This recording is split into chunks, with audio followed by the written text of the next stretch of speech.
Pemirsa, untuk membahas terkait dengan kesiapan program vaksinasi COVID-19 di Provinsi Jawa Tengah, kami saat ini sudah terhubung dengan Kepala Dinas Kesehatan Provinsi Jawa Tengah, ada Bapak Yulianto Prabowo.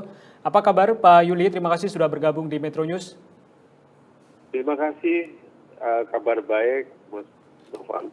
Ya, Pak Yuli, kami ingin yang pertama mengkonfirmasi data terlebih dahulu. Jawa Tengah kabarnya Ya, akan mendapatkan jatah sebanyak 421.000 dosis.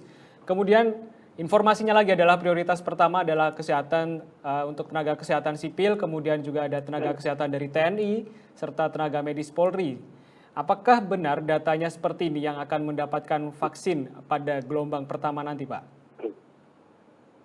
ya, jadi itu rencana ya. Jadi dari Kementerian Kesehatan sudah membuat planning, micro planning dan sebagainya. Mhm.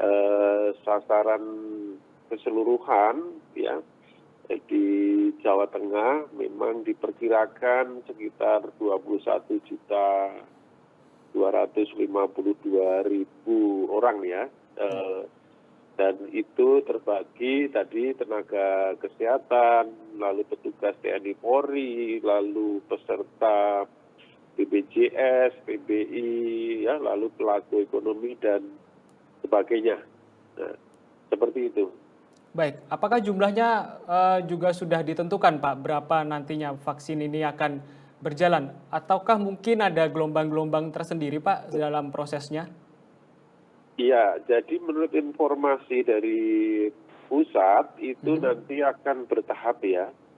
Jadi tidak 21 juta sekian itu adalah eh, dalam satu waktu tidak, tapi nanti akan bertahap dan sesuai dengan prioritas sasaran yang ada.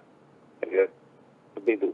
Baik, Pak, bagaimana dengan prioritas bagi masyarakat yang rentan COVID? Artinya, apakah COVID ini aman untuk semua masyarakat atau untuk masyarakat atau warga yang juga memiliki komorbid, apakah sudah akan masuk juga di gelombang awal nanti?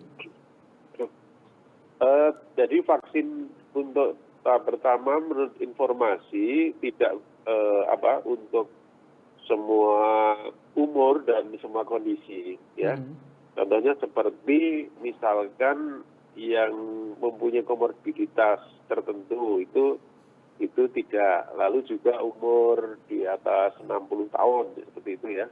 Itu tidak. Jadi tidak untuk semua umur.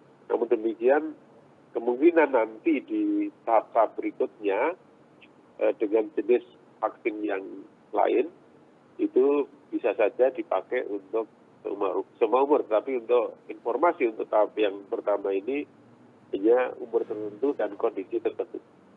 Baik, Pak Yuli, kita tahu bahwa vaksin ini bermacam-macam, artinya ada yang berasal dari Tiongkok, kemudian dari Amerika Serikat, ada juga yang dari Indonesia. Apakah sudah ada data yang masuk ke Pak Yuli dan juga kawan-kawan di Dinas Kesehatan? Sebenarnya vaksin seperti apa yang nanti akan masuk ke wilayah Jawa Tengah, Pak?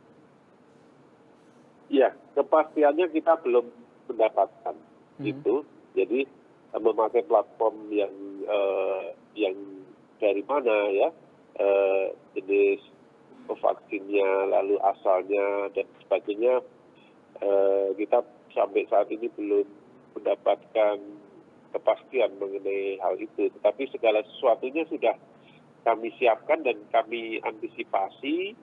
Sebagai contoh misalkan vaskes yang kami siapkan, lalu SDM-nya, lalu tempat penyimpanan vaksin, ya, dan sebagainya, ini semua sudah kita siapkan dan kita antisipasi sejak awal supaya nanti pada waktunya kita semuanya sudah siap. Oke, Pak Yuli, terkait dengan fasilitas kesehatan, terutama rumah sakit, apakah saat ini di wilayah Jawa Tengah sudah ada rumah sakit yang melayani pre-order terhadap vaksin-vaksin ini, Pak? Oh, belum ada. Kita belum ada pre-order masalah itu. Kita hanya menyiapkan vaskes, baik itu puskesmas dan yang non puskesmas ini sedang kita lakukan pendataan ya. Pada prinsipnya vaskes lain itu terbuka untuk mengambil bagian di dalam program vaksinasi ini, namun demikian harus memenuhi syarat-syarat tertentu terkait dengan kelengkapan fasilitas yang ada, sarana penyimpanan vaksin yang memenuhi syarat, lalu juga sarana internet yang bagus karena sistem pelaporannya nanti lewat online, lalu juga tersedia SDM atau vaksinatornya dan sebagainya. Intinya itu kita ini sedang pendataan mengenai itu semua. Kepala Dinas Kesehatan Provinsi Jawa Tengah ada Bapak Yulianto Prabowo sudah bergabung bersama kami di Metro News. Selamat kembali beraktivitas Pak Yuli.